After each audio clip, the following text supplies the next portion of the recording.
Yo, what's up mga DC Pinoy Vibes? Today pupunta tayo sa isang simple pero super ganda ng spot dito sa Rizal and Quezon Province area. May tricycle ride, may konti lang na trekking, may water crossing, and yung important lang, may kilala na tayo doon sa locals. Makita niyo rin yung campsite and yung spring na sobra linis and relaxing. So tara, samahan niyo ako sa adventure na to.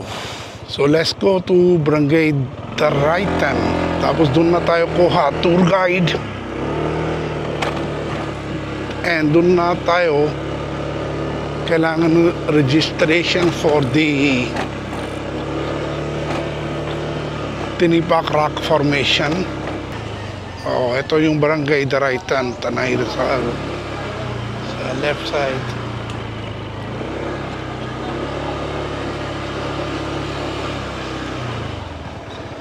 Ate, dito po yung registration for Tinipak Rock Formation. Yes po, sir. Bali, per head po for ecotourism fee po, then yung tour guide fee po is 500. Saan yung parking?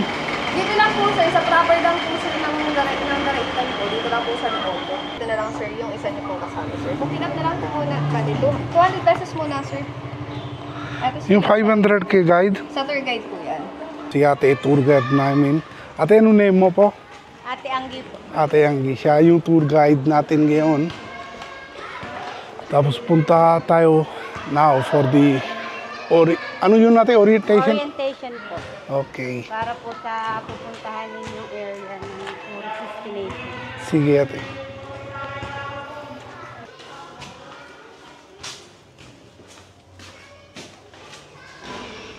Good afternoon po. Ako po yung inyong magiging gabay, tour guide for today. Pangalan ko po ay Ate Anggi. Ano po? Tinipak River po yung pupuntahan natin, sir. Mula po sa kinatatayo natin hanggang Tinipak River, may layo po siyang 2.8 km hanggang dito na po sa pinakadulo. Ano po? And then, sasakay po tayo ng tricycle hanggang halfway para po makalas tayo ng oras. Ano po? Ang tricycle po natin, 100 pesos yung isang way po nila. Ano po? Pinaka-maximum na po yung 5 tao. Then, pagbaba po natin dito sa may halfway, lalakad po tayo ng 30 to 45 minutes kung target nyo pupuntahan yung pinakadulo. Dito po bago po tayo makarating dyan, meron po dyang another expenses na aabot po sa 60 pesos per head. Para po ba saan yun? Yung pong 30 pesos for political boundary ng Rizal and Quezon. Then, may dadaanan po tayong private camp sa area na to para po marating natin to, 30 pesos din po. Yun naman po ay optional kung gusto niyo pupuntahan yung pinakadulo ngayon. Ano po? Ngayon po dito sa pinakadulo, dito po, wala po tayo ngayong swimming activity dito. Picture taking lang po. Tapos yung pong... Dito sa area na to po, pwede na kayo mag-swimming. Tsaka dito po sa may River Junction, meron po dyang bukal na kung saan yun po yung malinaw ang tubig. Pwede po kayo doon maligo. Ito naman po ating cave ngayon is negative. Kasi po wala po yung bridge na nag-uugnay po para makarating tayo dito sa cave. Sa summer lang po kasi siya. Ano po? Then, ang pinagbabawal lang po dyan, kung sakali po meron kayong magiging basura, dala rin po natin pabalik. Pag nandito na po tayo, bagayin nyo lang po sa akin, ako na po yung mag-dispose.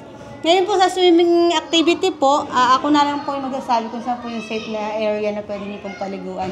Kasi gusto po namin ligtas kayo nakarating, ligtas din po kayo makabalik sa inyo. Ano po? Bawal din lang po dyan yung vandalism. Kung wala naman po katanungan, pwede na po tayo mag-start ngayon. So tapos na yung orientation namin. So it's time to go for the Tinipak River. But gutom na ako, so let's eat before we go to Tinipak. Hanap tayo na Kerienderia. Kerienderia dito. Let's eat here. Hello po. Sir, what do you want to eat? Ano meron sa iyo, ate? Oh, you speak Tagalog. Oh, ano to, ate? Chicken adobo? Chicken adobo, menudo. Adobo na lang, ate. Kala mo hindi ako marunong Tagalog? Your English. Ito yung ulam natin. Pagkatapos namin kumain, sakay kami agad sa tricycle. Mula barangay building, mga 15-minute tricycle ride lang. Hanggang saan simula, tracking for Tinipak Rock Formation ng mga DC Pinoy Vibes. So dito na baba ko from the tricycle. now lakad time. So, ito na yung Drayton River. Punta na tayo sa Rock Formation. Pumunta sa pinakadulo, dito na lang nag-stay. Ano dito ate sa summer?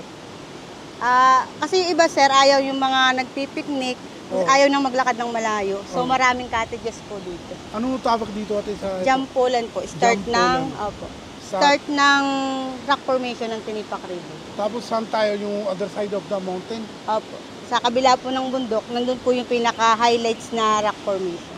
So, ito yung bundok. The other side of this mountain, the rock formation. So, doon na tayo punta. Tara ate. So, ito yung way to going to Tinipak River. Ito yung trail. Ate, ano sila dala?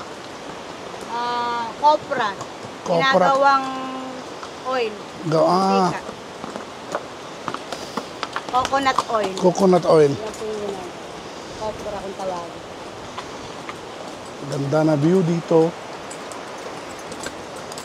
So let's go. So finally here we are. Dito na start nag-tracking. Tara Makati Pinoy Vibes. Yung trail hindi naman masyado mahirap pero medyo challenging kasi may mga kabayo rin sa daan. May sabay. Dalawa? So dito ate, eto gamit sila pag gawa na coconut oil. Okay. Okay.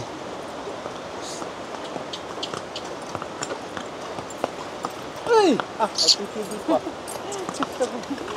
Kasi baka gutom siya eh. May local kami na meet sa daan. Sabi niya may challenge pa raw sa harap. Watch niyo later Makati Pinoy Vibes. Good morning kuya. Ate malakas tubig eh, di ba? Dito sa pwede tayo mag-picture.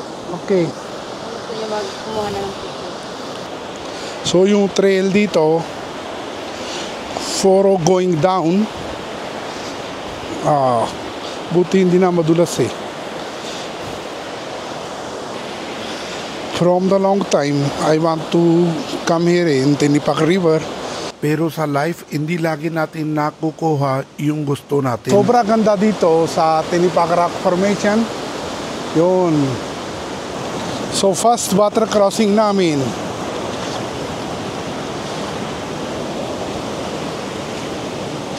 Here we go. Time to face the challenge na sinabi sa amin na local kanina. Malakas. Kaya ate. Pero dito sa kabila, susuot nga lang tayo sa baba. Dito? Okay. Ito yung regular way na daan. Kaso sobrang malakas na tubig dyan. Sinabi si ate, we go to the other side. Ito na yung other way. Hindi ako sanay na rock climbing, so it's challenging for me. Kung hindi challenging, hindi rin to adventure, di ba? Ate, doon. Malalim doon. Hanggang saan? Hanggang sir, malakas pati yung ano. Yung... Current ng tubig, kaya mayroon tayo doon. Mga lokal yan sir dito, kaya sanay dito. Oh. Ano to ate? Waterfall o bukol? Lokal. Dito pwede, di ba, ligo? Dito sir pwede maligo, tsaka dun sa kabilang lokal. Ito yung isa, bukol na dito sa Tinipak River. Maganda view, kaso yung dumaan, may hirap. So let's go.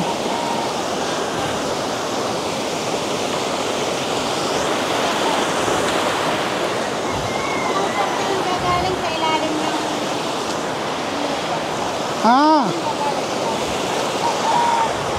So ito yung bukol.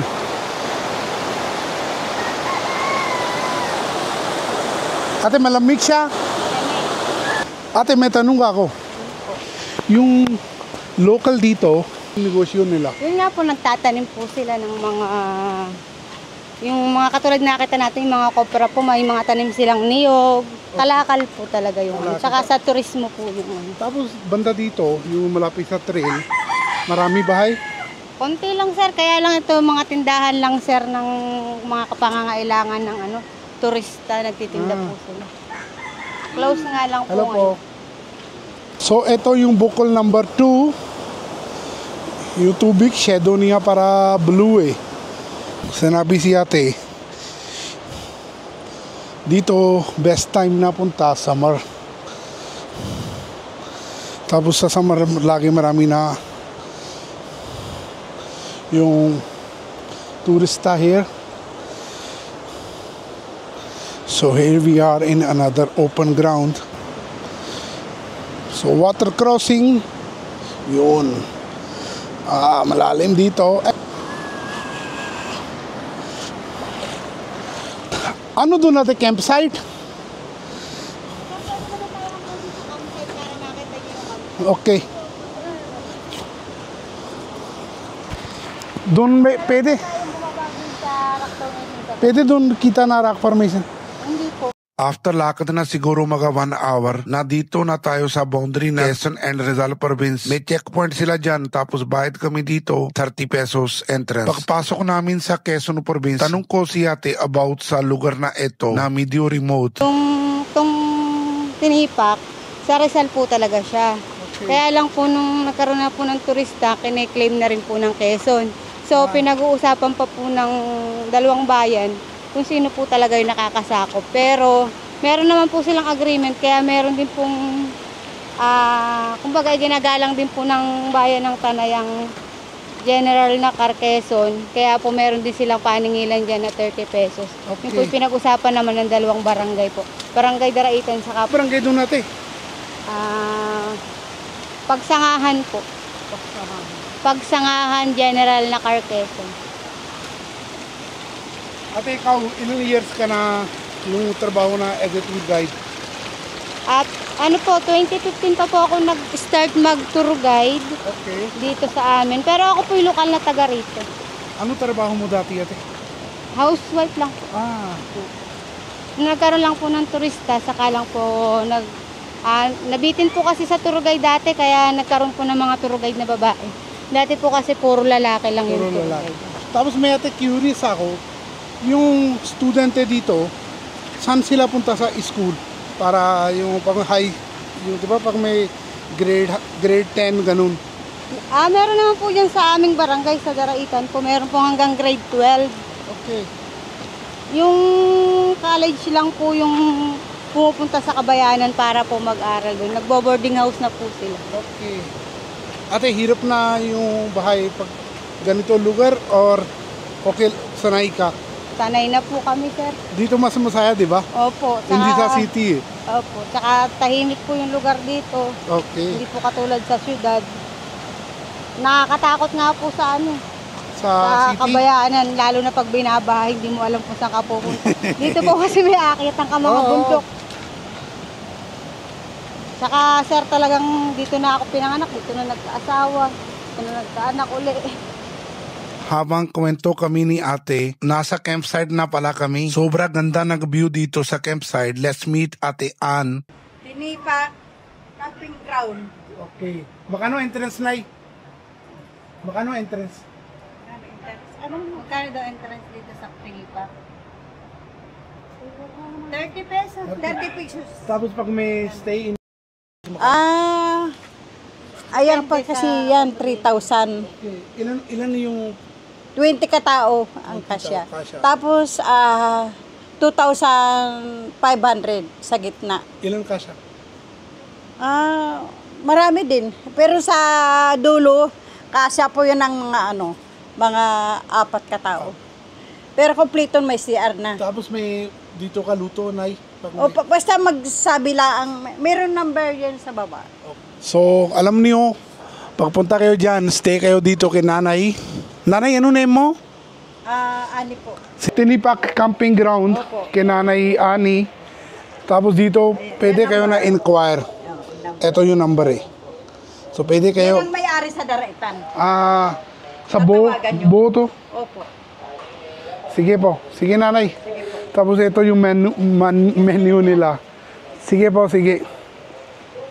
After nagpenga ako for 10 minutes, swim naman tayo dito sa spring. Sobra solid na experience ko dito. Pag gusto mo kayo napunta dyan, contact mo na kayo kay Ate Anggi. Siya yung best tour guide here. So, salamat sa iyo lahat. Yung nood na video natin. So, if bago kayo dito sa channel namin, please subscribe.